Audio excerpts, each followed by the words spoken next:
بسم اللہ الرحمن الرحیم۔ شرح تہذیب کا چوتھا باب ہے المفہوم، سبق نمبر 1 میں خوش آمدید۔ آج کے سبق کے اندر ہم کلی اور جزئی کے بارے میں پڑھیں گے۔ عبارت دیکھ لیں۔ فاصلہ المفہوم ان امتنع فرض صدقہ علی کثیرین فجزئی والا فکلی امتنعت افرادہ او امکنت ولم یوجد او وجد الواحد فقط مع امکان الغیر او امتناعہ او الکثیر مع التناہی او عدمہ۔ المفہوم أي ما يحصل في العقل وعلم أنما يستفاد من اللفظ باعتبار أنه فهم منه يسمى مفهوما وباعتبار أنه قصد منه يسمى معنى وباعتبار أن اللفظ دال عليه يسمى مدلولا۔ فرض صدقه الفرض ها هنا بمعنى تجويز العقل للتقدير فإنه لا يستحيل تقدير صدق الجزئي على كثيرين امتنعت أفراده كشريك الباري تعالى او امکنت ای لم یمتنع افراده فیشمل الواجب والممکن الخاص کلیہما ولم یوجد کالعنقاء مع امکان الغیر کالشمس او امتناعه کمفہوم واجب الوجود مع التناہی کالکواکب السبع او عدمہ کمعلومات الباری تعالی وکالنفس الناطقۃ علی مذہب الحکماء۔ عبارت ہو چکی ہے، اس کا ترجمہ دیکھ لیں۔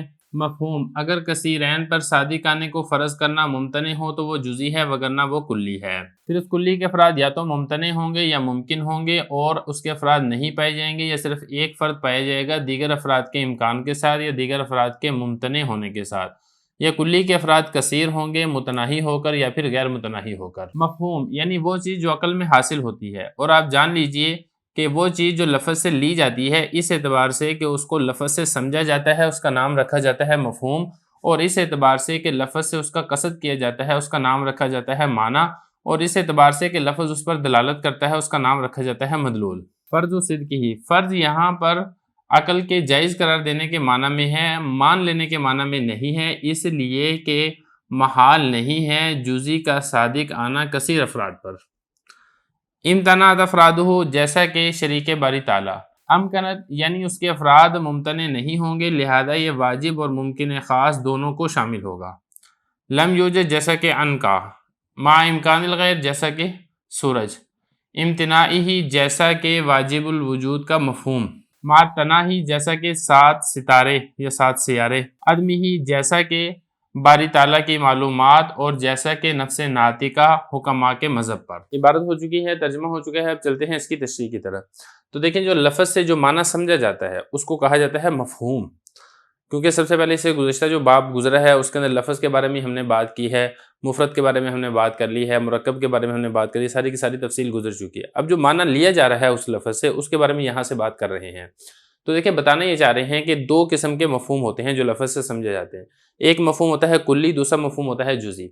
کلی وہ مفہوم ہوتا ہے کہ جس کا کثیرین پر صادق آنے کو فرض کر لینا یہ درست ہو، جیسا کہ انسان، اور جزئی وہ مفہوم ہوتا ہے جس کا کثیرین پر صادق آنے کو فرض کر لینا یا مان لینا یہ جائز نہ ہو، درست نہ ہو، جیسا کہ عمر ہے، بکر ہے، خالد ہے۔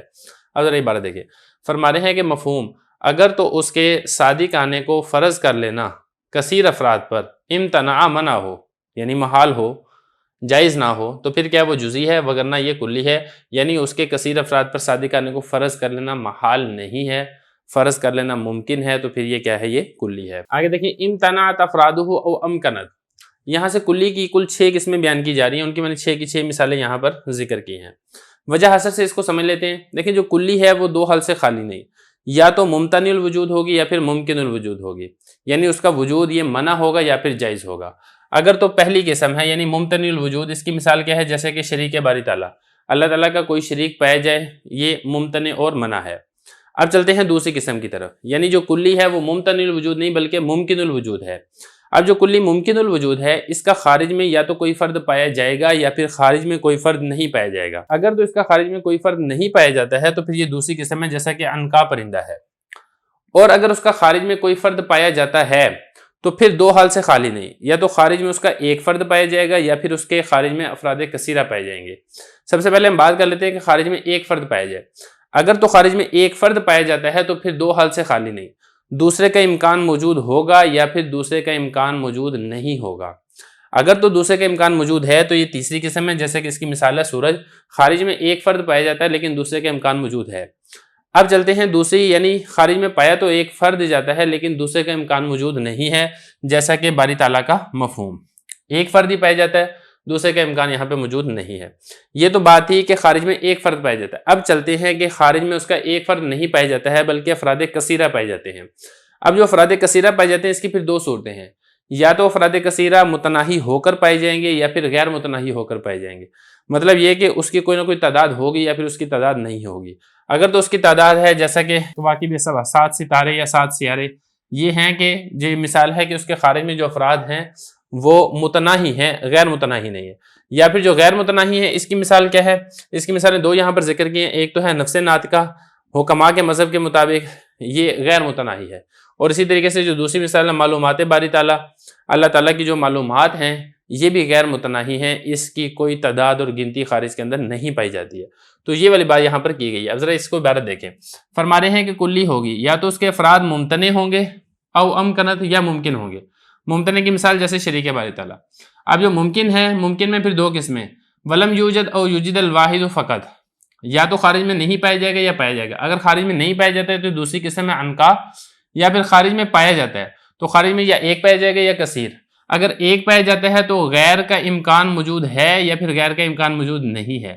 اگر تو غیر کا امکان موجود ہے تو یہ تیسری قسم ہے سورج، اگر غیر کا امکان موجود نہیں ہے تو یہ چوتھی قسم ہے جیسا کہ مفہوم ہے باری تعالیٰ۔ یا پھر جو کلی کے افراد ہیں وہ کثیر ہیں، اب وہ کثیر ہیں یا تو متناہی ہو کر پائے جائیں گے یا پھر غیر متناہی ہو کر پائے جائیں گے۔ یہ تو ہوگی متن کی عبارت۔ اب چلتے ہیں شرح تہذیب کی عبارت کی طرف۔ المفہوم ای ما یحصل فی العقل، مفہوم کس کو کہا جاتا ہے؟ تو وہ بتا رہے ہیں کہ جو آپ کی عقل کے اندر آتا ہے، یعنی جو آپ کے خیال کے اندر، آپ کے ذہن کے اندر جو بات آتی ہے اس کو مفہوم کہا جاتا ہے۔ اب یہ لفظ کے ذریعے سے بھی آ سکتی ہے، جیسے آپ نے لفظ زید سنا تو زید کا جو مفہوم ہے وہ آپ کے دماغ کے اندر، آپ کی عقل کے اندر آ گیا۔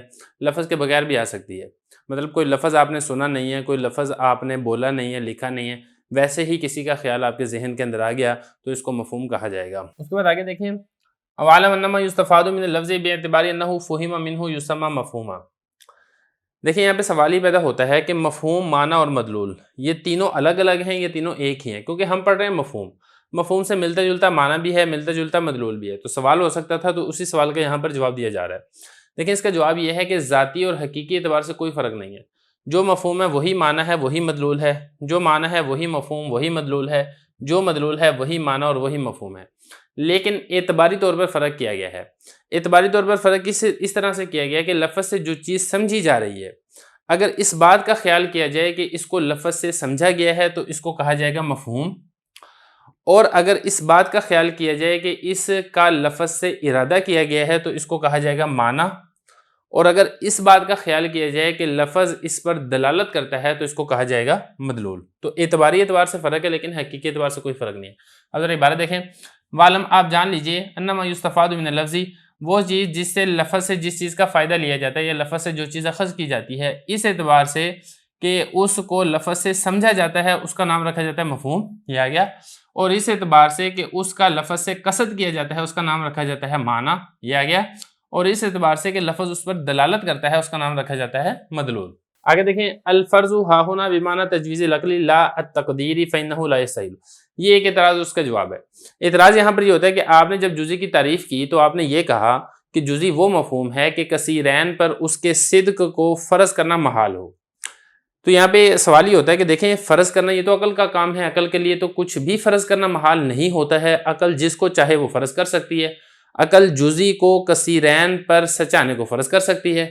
مثال کے طور پہ عمر وہ جزئی ہے، عقل اسے کلی فرض کر سکتی ہے۔ انسان یہ کلی ہے، عقل اسے جزئی فرض کر سکتی ہے۔ تو آپ کی جو تعریف ہے کلی اور جزئی کی تعریف یہ جامع نہیں ہے، اور کلی کی جو تعریف ہے وہ مانع دخول غیر نہیں ہے۔ یہ ایک اعتراض ہے، اسی کا یہاں سے جواب دیا جا رہا ہے۔ اب دیکھیں اس کا جواب یہاں سے یہ دیا جا رہا ہے کہ یہ جو ہم نے اوپر کہا تھا نا فرض و صدق کی، یہ جو فرض ہے نا اس کے دو معنی ہیں۔ ایک اس کا معنی یہ ہے تجویز العقل، دوسرا اس کا معنی یہ ہے تقدیر العقل۔ پہلے ان دونوں کا مطلب سمجھ لیں پھر اس کے بعد جواب کی طرف چلتے ہیں۔ تجویز العقل کا مطلب یہ ہے کہ عقل کا کسی چیز کو فرض کرنا اور جائز قرار دینا۔ مثال کے طور پہ عقل یہ چیز فرض کر سکتی ہے کہ انسان کے افراد کثیرہ ہیں، اور عقل اس فرض کرنے کو جائز بھی سمجھتی ہے، اس کو کہا جاتا ہے تجویز العقل۔ اور دوسرا کیا ہے تقدیر العقل۔ تقدیر العقل کا یہ ہے کہ عقل کسی چیز کو فرض تو کرتی ہے لیکن اس کو جائز قرار نہیں دیتی ہے۔ مثال کے طور پہ عقل یہ فرض کر لیتی ہے کہ رات کو سورج نکلتا ہے، تو یہ فرض تو کر سکتی ہے لیکن اس کو جائز قرار نہیں دیا جاتا ہے۔ تو یہ دو معنی ہیں۔ اب ذرا جواب سمجھیں. دیکھیں کلی اور جزئی کی جو ہم نے تعریف کی ہے، اس میں جو لفظ ہم نے فرض کا استعمال کیا نا، اس کا معنی یہاں پہ تجویز العقل ہے، تقدیر العقل نہیں ہے. اعتراض تو تب ہونا تھا کہ جب فرض کا معنی تقدیر العقل ہوتا. تو محال کو فرض کرنا یہ تو محال نہیں ہوتا ہے، لیکن محال کو جائز قرار دینا یہ محال ہوتا ہے. تو ہم نے یہ کہا تھا نا کہ جزئی وہ مفہوم ہے کہ کثیرین پر سچا آنے کو فرض کرنا محال ہو. تو فرض کرنے سے مراد کیا ہے؟ فرض کرنے سے مراد تجویز العقل ہے، یعنی کثیرین افراد پر جائز آ تو سکتی ہے لیکن عقل اس کو جائز قرار دیتی نہیں ہے. اور اسی طریقے سے جو کلی ہے، کلی کا کثیرین افراد پر صادق نہ آنا، عقل اس کو فرض تو کر سکتی ہے لیکن اس کو جائز قرار نہیں دیتی ہے. تو ہم نے جو یہ کہا تھا فرض، اس کا مطلب تجویز العقل ہے، اس کا مطلب تقدیر العقل نہیں ہے. اب ذرا عبارت دیکھیں، فرما رہے ہیں کہ فرض یہاں پہ تجویز العقل کے معنی میں ہے کہ عقل کا جائز قرار دینا. عقل جائز قرار نہیں دیتی کہ جزئی ہے وہ کثیرین پر صادق ہے اور کلی ہے وہ جزئی پر صادق ہے، عقل اس کو جائز قرار نہیں دیتی. تقدیر ہمارا مطلب نہیں ہے، اس لیے کہ یہ والی بات محال نہیں ہے کہ جزئی کا کثیرین پر صادق آنا عقل اس کو مان لے. یہ والی بات محال نہیں ہے، یہ والی بات جائز ہے. آگے دیکھیں، امتناعت افراد ہو، وہی والی بات ہے جو میں نے آپ کو کہا تھا نا کہ کلی کی 6 قسمیں تھی. وہ بتا رہے ہیں کہ اس کے افراد ممتنع ہوں گے، یعنی اس کے افراد پائے جانے منع ہوں گے، جیسے کہ شریک باری تعالیٰ. اب اللہ تعالیٰ کے شریک پائے جائے ایسا یہ منع ہے. او امکنت، یا پھر اس کے افراد پائے جانے منع نہیں ہوں گے بلکہ ممکن ہوں گے. اب ممکن کا کیا مطلب ہے؟ دیکھیں ممکن کا مطلب یہ ہے کہ جس کے افراد کا پایا جانا منع نہ ہو. تو لہذا ممکن کے اندر دونوں آ جائیں گے، واجب بھی آ جائے گا اور امکان ممکن خاص بھی آ جائے گا. اب واجب اور ممکن خاص کا کیا مطلب ہے اس کو سمجھ لیں. دیکھیں واجب اس کو کہتے ہیں جس کا وجود ضروری ہو، اور ممکن خاص اس کو کہتے ہیں جس کا نہ وجود ضروری ہو اور نہ عدم ضروری ہو، کوئی بھی ضروری نہیں ہے. تو جب ہم نے یہ کہا نا کہ اس کے افراد کا پایا جانا ممکن ہو، تو اس کے اندر واجب یہ بھی آ جائے گا اور ممکن خاص یہ دونوں آ جائیں گے. اب آگے بتا رہے ہیں ولم یوجد، یعنی افراد کا پایا جانا ممکن تو ہے لیکن اس کا کوئی فرد پایا نہیں جاتا ہے. جیسے اس کی مثال عنقا پرندہ، وہ میں نے آپ کو بتا دیا کہ ایک خیالی اور تصوراتی پرندہ ہے جس کا خارج میں کوئی وجود نہیں پایا جاتا ہے. یہ ہوگی دوسری قسم ہوگی. پہلی قسم تھی شریک باری تعالیٰ.